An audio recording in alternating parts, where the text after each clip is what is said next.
Boa noite a todos. Mais uma vez aqui estamos para o nosso Evangelho do Sábado, do Grupo de Estudos Espíritas Caibar Schutter. Primeiramente vamos fazer um Pai Nosso, fechando os nossos olhos, deixando tudo lá fora, ligando-nos ao Mestre Jesus. Pai nosso que estais nos céus, santificado seja o vosso nome, venha a nós o vosso reino, seja feita a vossa vontade, assim na terra como no céu. O pão nosso de cada dia nos dai hoje. Perdoai as nossas ofensas, assim como nós devemos perdoar aqueles que nos ofendem. E não nos deixeis cair em tentação, mas livrai-nos de todo o mal, que assim seja.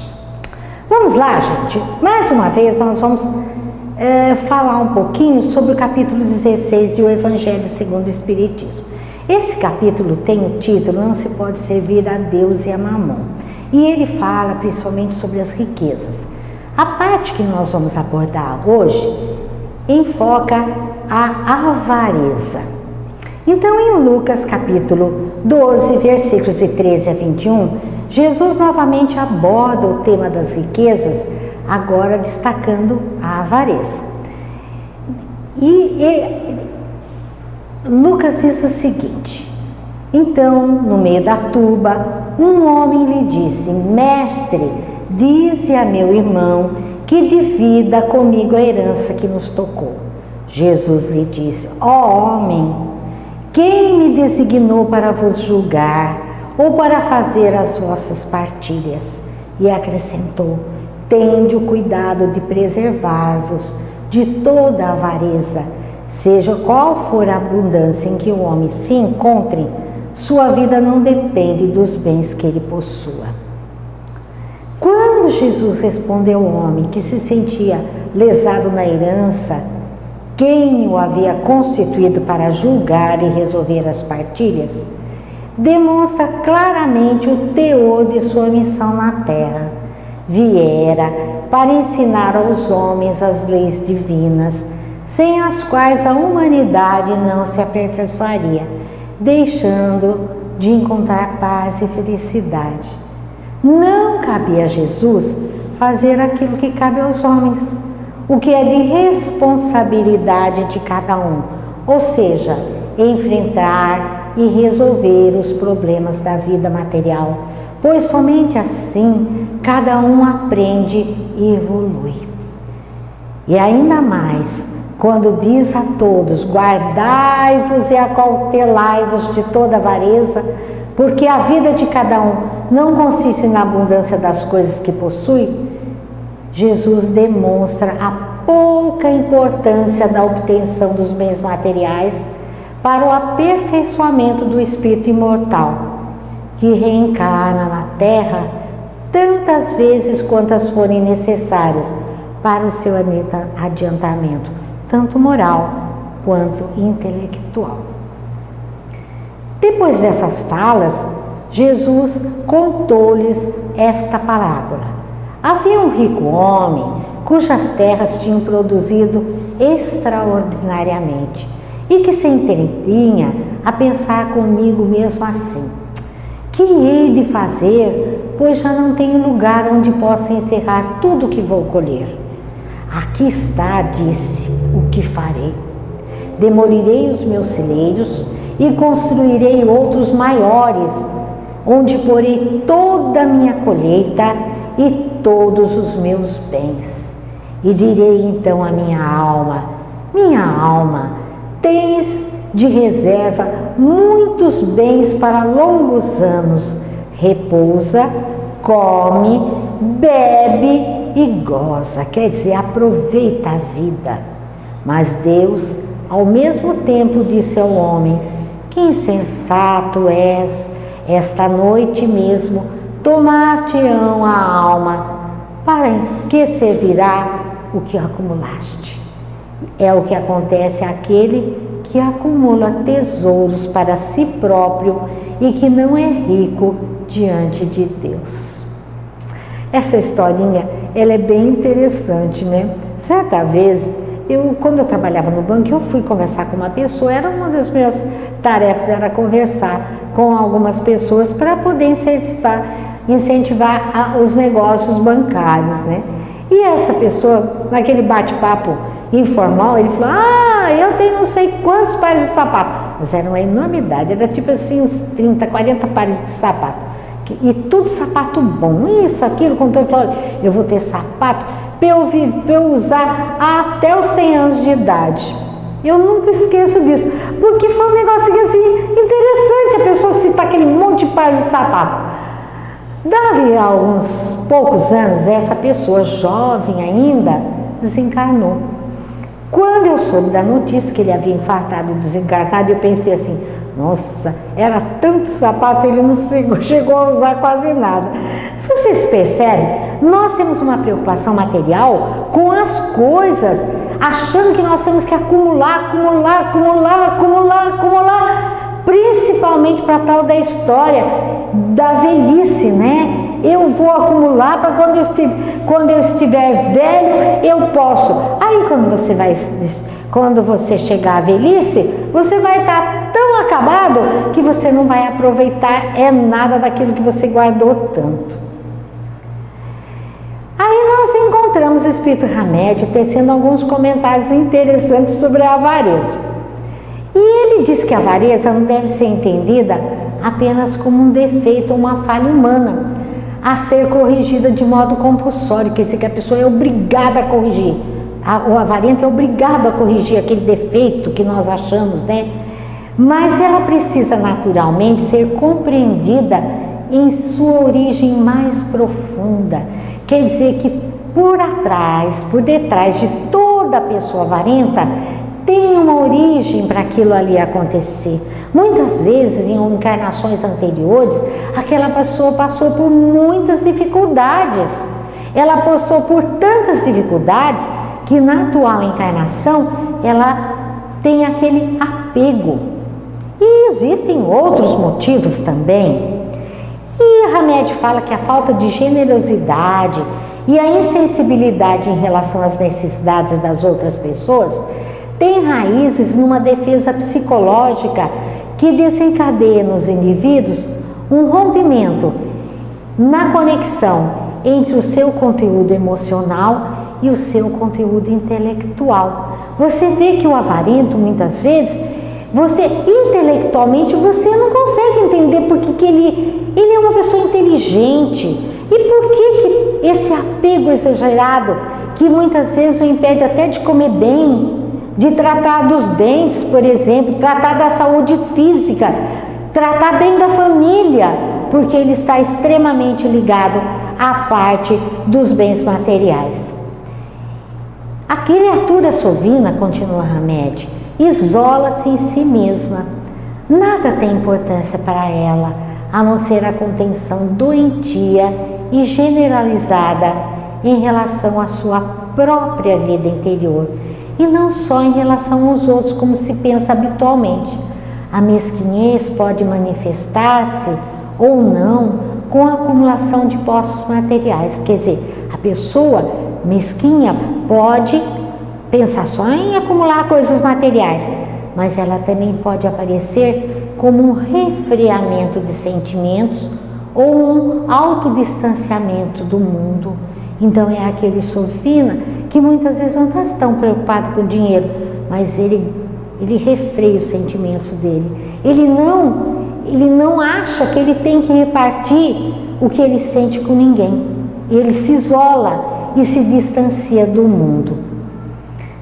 E Hamed continua: como a matriz interior se fundamenta numa necessidade reprimida da pessoa que não consegue se relacionar com outras, nem mesmo dela se aproximar para a permuta de experiências e afetividades, ela se sente solitária e assim compensa-se acumulando bens. E é uma verdade, né? A pessoa não consegue se relacionar, ela não consegue ser sincera, ter amizade sincera, gostar das pessoas sem esperar nada em retribuição. E aí o que ela faz?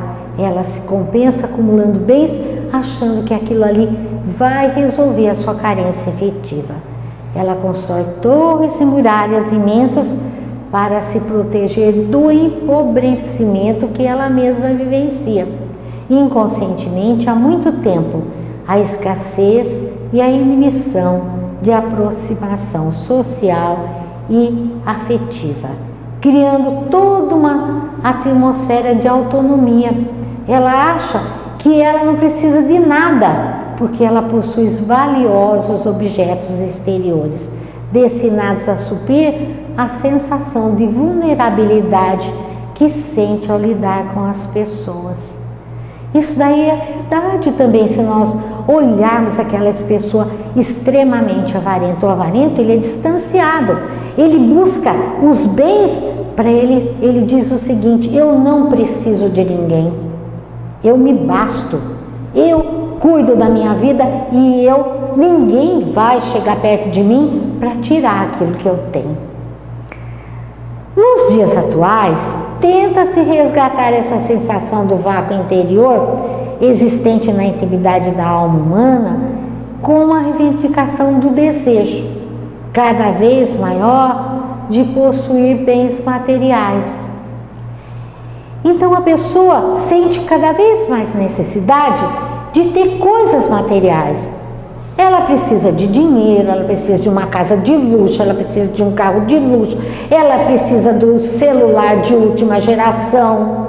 Não vale aquele dinossaurozinho que eu tinha, lembro deles, que eu tinha até vergonha de mostrar para os outros, de tão velhinho que ele estava, até que ele parou de funcionar sozinho. Aí eu fiquei um tempão sem celular, até que a minha filha falou: ai mãe, que vergonha, me deu um celular de presente de Natal. E eu tô lá com um novo agora, mas é porque ela me deu, porque eu não ligo muito não, né?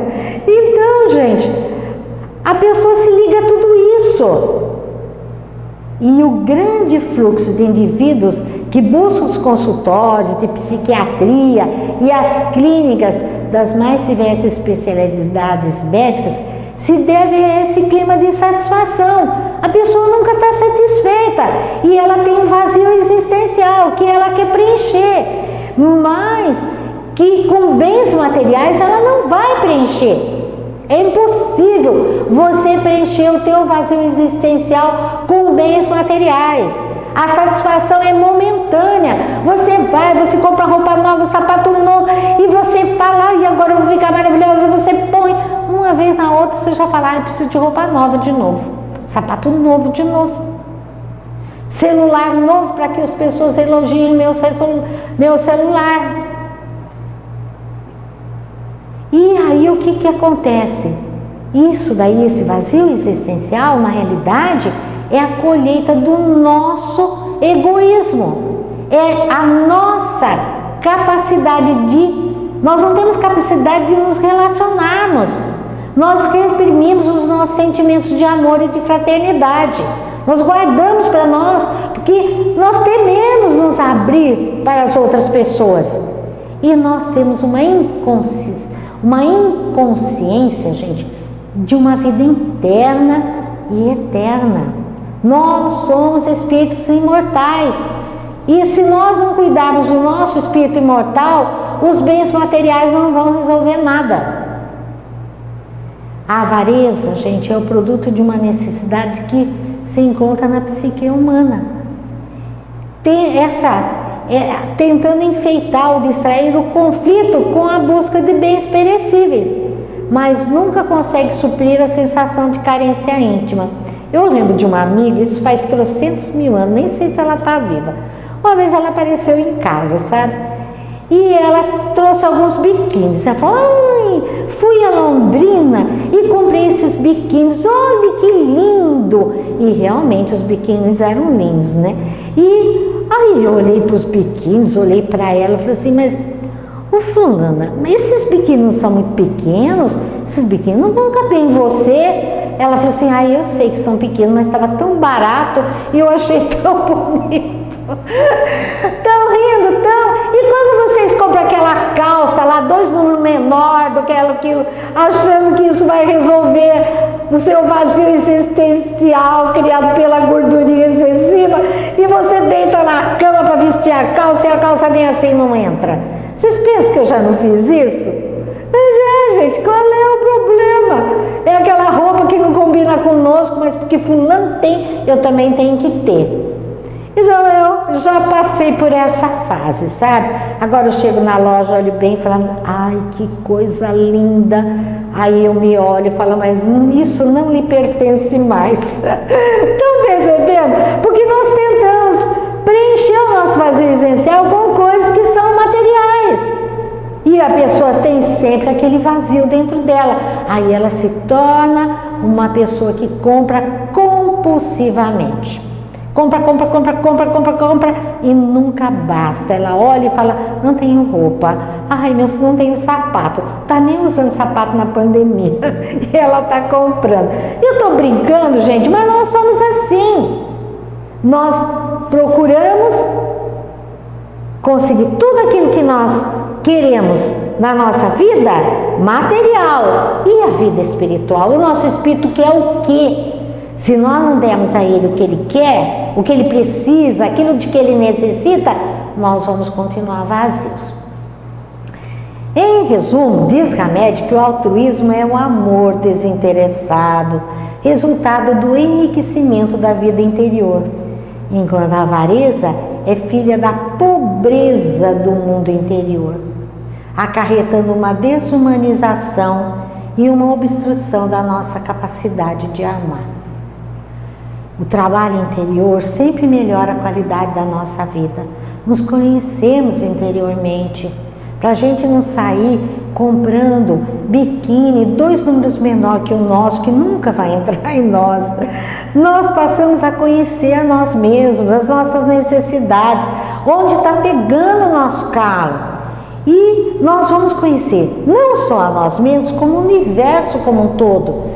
Visto que nós somos levados, por um propósito, princípio cuja função é de aprender a amar incondicionalmente. Então, nós estamos aqui para aprender a amar incondicionalmente. Quer dizer, amar todo mundo, amar tudo. E nós ainda estamos lá no comecinho, viu? No comecinho, nós nem conseguimos amar a nós mesmos. Imagine a dificuldade que nós vamos encontrar ainda. Então, nós temos que procurar viver não como proprietários definitivos da nossa posse, mas apenas como usufrutuários dela. Tudo que nós temos nos foi dado por Deus em usufruto. Por isso, nós podemos perder de uma hora para outra, até a nossa vida física. Complicado isso, né, gente? Se a gente parar para pensar, a gente começa a ficar meio doidinho, como diz o espírito Humberto de Campos, pela psicografia do Chico Xavier. No livro Relatos da Vida, conta-nos a história de um pai que já havia morrido, que havia desencarnado. E ele compareceu lá no mundo espiritual, numa sala de auxílio, para pedir para um nobre instrutor uma ajuda. E ele disse o seguinte: devotado amigo, eu ainda tenho na terra 2 filhos adultos e eu venho suplicar autorização a fim de amparar mais seguidamente um deles, que me parece à beira de uma queda iminente. E ele se pôs a explicar. Meu filho Leocádio ajuntou milhões, fazendo-se proprietário de imensa fortuna, mas ele é um sovina desditoso, é um avarento, a movimentar-se entre cofres recheados, contas em banco, preciosidades e joias. Com o tempo, o seu coração, que era generoso, ressecou-se. Ele não tem pena de mais ninguém. Na casa dele, ele se transformou em um doido varrido, na minha opinião. Ele se esqueceu que a esposa merece carinho, os filhos ainda jovens precisam de educação. E se assim eles reclamam, mais que depressa dá-lhes dinheiro, muito dinheiro, para que não o perturbem nas suas reflexões centralizadas sempre em dinheiro. Não consegue mentalizar outra coisa que não sejam fazendas e terras, moedas e extratos bancários. E ao mesmo tempo que ele mostra prodigalidade exagerada com a família para ficar livre deles, fora do ambiente doméstico ele não dá um tostão a ninguém. É um carrasco dos empregados que o servem, fiscalizando panelas e armários.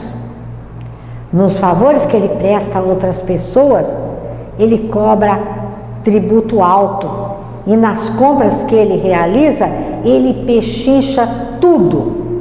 Em matéria de fé religiosa, aceita qualquer interpretação, desde que ninguém lhe censure o desvariado apego às finanças. E o mentor ficava quietinho, sabe, gente? Ele não abria a boca, só escutava. Aí ele se inquietou, né? Esse pai se inquietou. O que será que ele não dava opinião nenhuma, ele só falava. E o mentor nada dizia.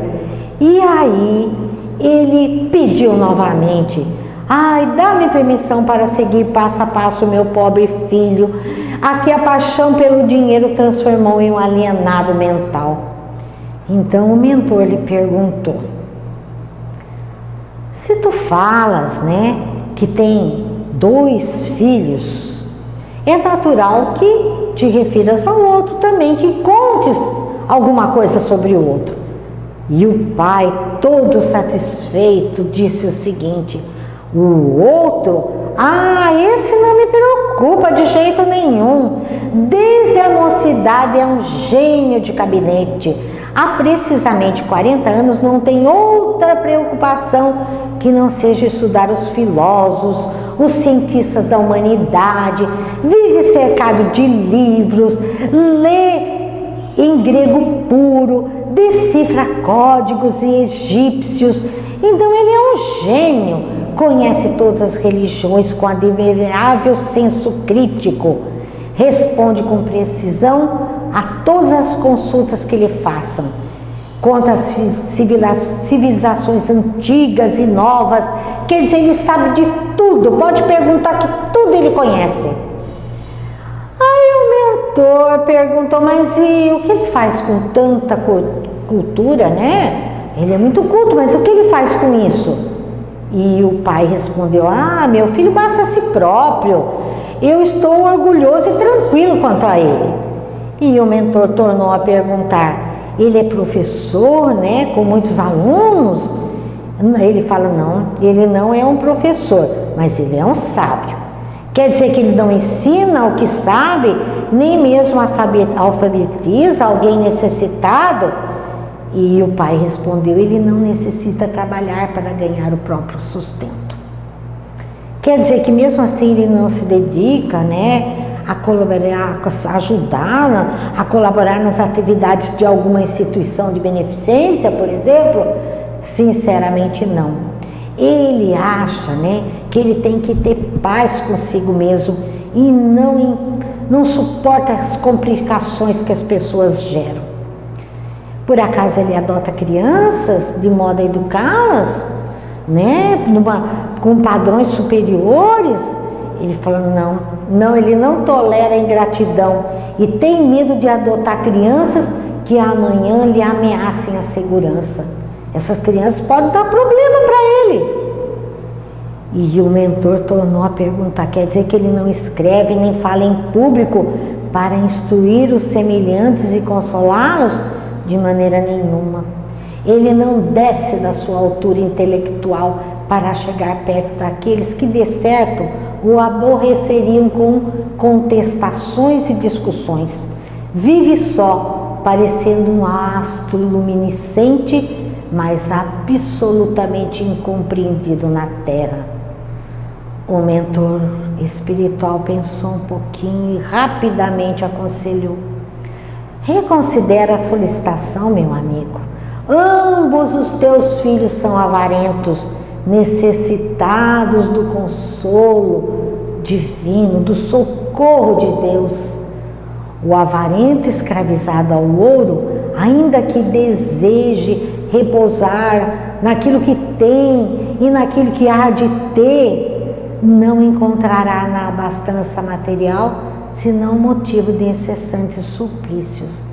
Ele estará em luta constante para segurar a fortuna que amontoou sofrendo aflição e desconfiança até dos melhores amigos. Ele vai desconfiar de todo mundo. O avarento desconfia que todo mundo quer pegar o que é dele.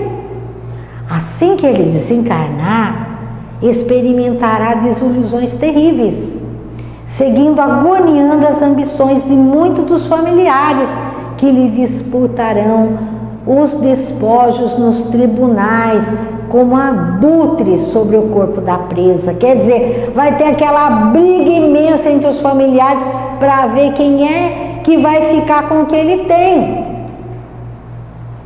Desencantado e sofredor, ele próprio vai suplicar a reencarnação, apressadamente, a fim de esquecer os antigos enganos e reparar os próprios erros. O mentor parou um pouquinho e continuou.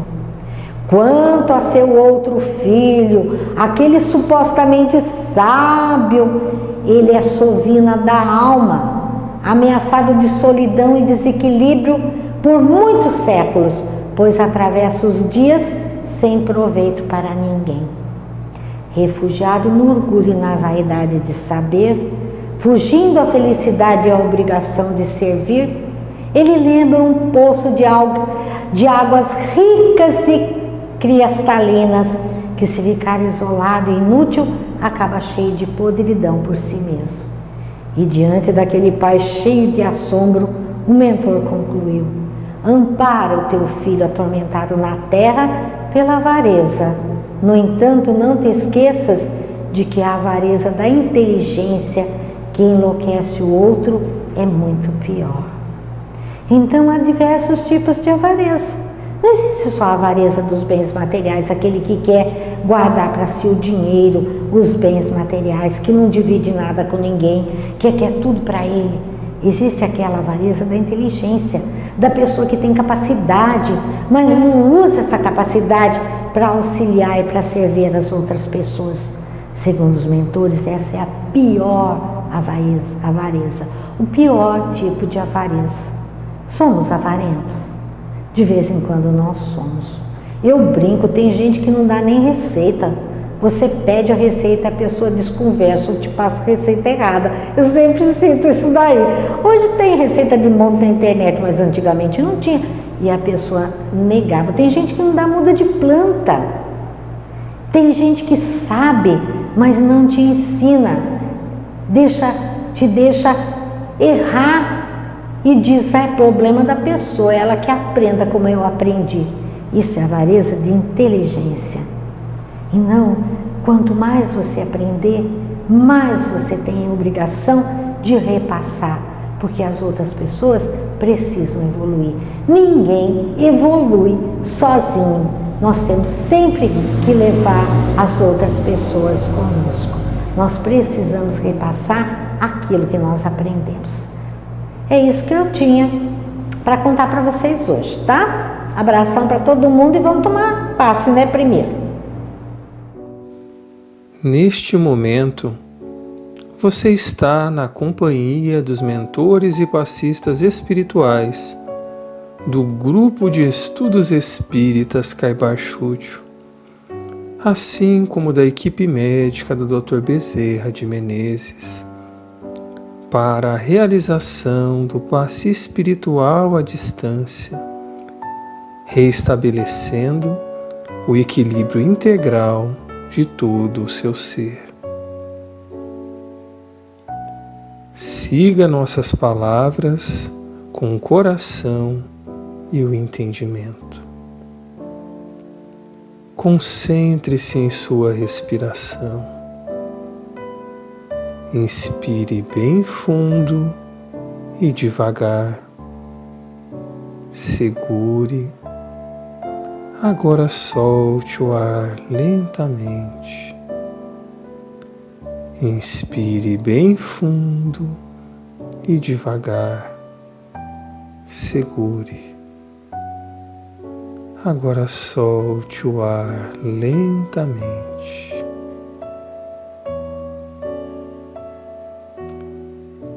Pense em Jesus, pedindo o auxílio do Mestre.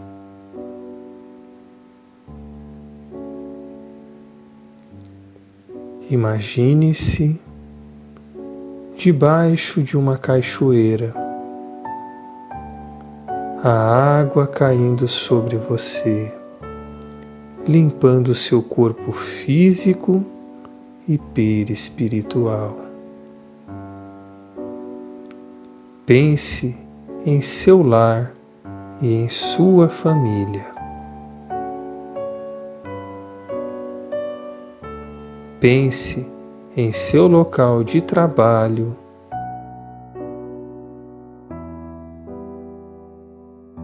e estudos.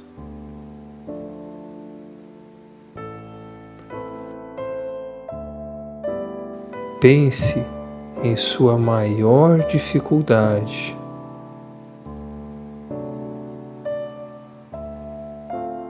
Agora, imagine o sol derramando suas energias, inundando você de saúde, vigor, esperança e paz.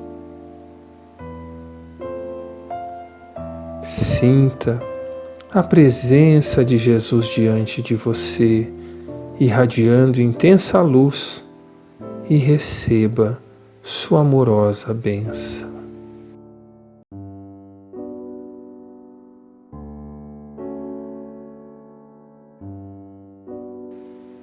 Agradecemos a Jesus pelo tratamento espiritual.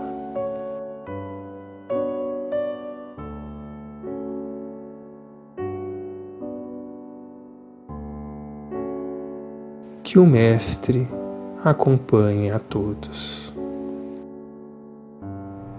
Olha aí, gente, todo mundo tomou passe, tomou água magnética.